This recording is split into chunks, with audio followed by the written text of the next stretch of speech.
નમસ્કાર મિત્રો, મારા નવા વિડીયોમાં તમામ મિત્રોનું સ્વાગત કરું છું। અને મિત્રો, સુરતમાં એડવોકેટ મેહુલ બોગરાનો વિડીયો ખૂબ વાયરલ થયો છે।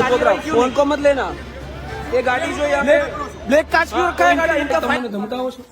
જો હજી ફરીવાર મારો ફોન જોડવાની કોશિશ કરવામાં આવે છે પોલીસની હાજરીમાં।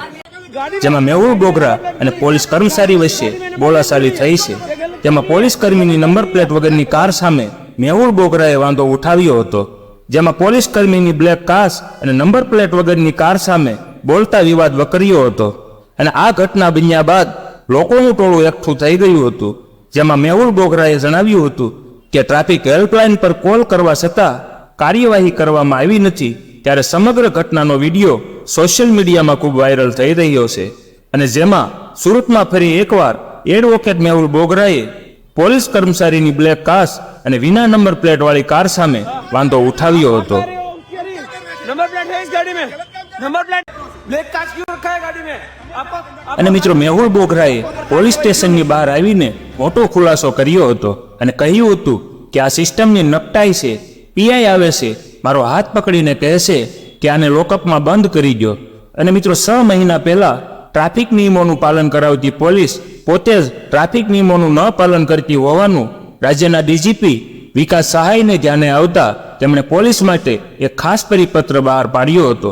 જેમાં પોલીસે પણ ફરજિયાત ટ્રાફિક નિયમોનું પાલન કરવું પડશે તેમજ પોલીસ કર્મચારીઓને ગાડીઓ પર કાળા કાચ અને પોલીસ લખેલા લખાણ દૂર કરવાની સૂચના આપી હતી।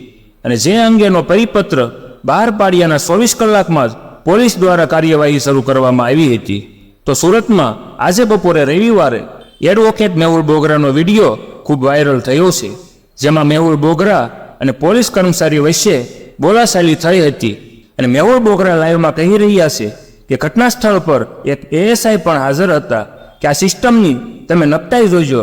એમને પણ રજૂઆત કરી તો પણ એ ઘટનામાં ઇન્વોલ્વ ન થયા અને દૂર ભાગતા રહ્યા। અને આ વ્યક્તિ જે ગાડીમાંથી ઉતર્યો હતો અને એણે ફોન કરીને બીજા 3 ઈસમોને બોલાવ્યા હતા। અને આ જે આવેલા 3 ઈસમો પથ્થર લઈને અમારી પર તૂટી પડ્યા અને આજુબાજુના લોકો મને બસાવવા આવ્યા તો એમના પર પણ તૂટી પડ્યા। અને મારી સાથે જે લોકો હતા એમને પણ માર મારવામાં આવ્યો અને તમામ જાહેર જનતાને માર મારવામાં આવ્યો હતો। એટલી આ સિસ્ટમની નકટાઈ છે। અને આ ઘટના બન્યા બાદ મારી જાતને બહુ જોખમ લાગ્યું અને ત્યારે લાઈવ વિડીયો મારો ચાલુ હતો તો મારા હાથમાંથી ફોન પણ ખેંચ્યો હતો અને ફોન ખેંચીને પુરાવાનો નાશ કરવાની કોશિશ પણ કરવામાં આવી। અને મિત્રો, આ લોકોની ક્રૂરતાનો કોઈ અંત જ નથી। હું પુણા પોલીસ સ્ટેશનમાં ગયો, ત્યાં પીએસઓ માંથી મને ઇન્વેસ્ટિગેશન રૂમમાં મોકલવામાં આવ્યો અને ઇન્વેસ્ટિગેશન રૂમમાં આ જે હુમલો કરનાર છે તે અને તેના સાગરીતો ઇન્વેસ્ટિગેશન રૂમમાં ઘૂસી જાય છે અને રૂમમાં પણ મને માર મારવા દોડે છે। અને ત્યારે પોલીસ તેને અટકાવે છે અને પોલીસની હાજરીમાં જ મને ધમકી પણ આપે છે કે તારી હજુ પણ સર્વિસ કરવાની બાકી છે। અને ત્યારબાદ હું બહાર નીકળ્યો અને તે પછી પીઆઈ આવે છે અને મારો હાથ પકડીને કહે છે કે આને લોકઅપમાં બંધ કરી દો।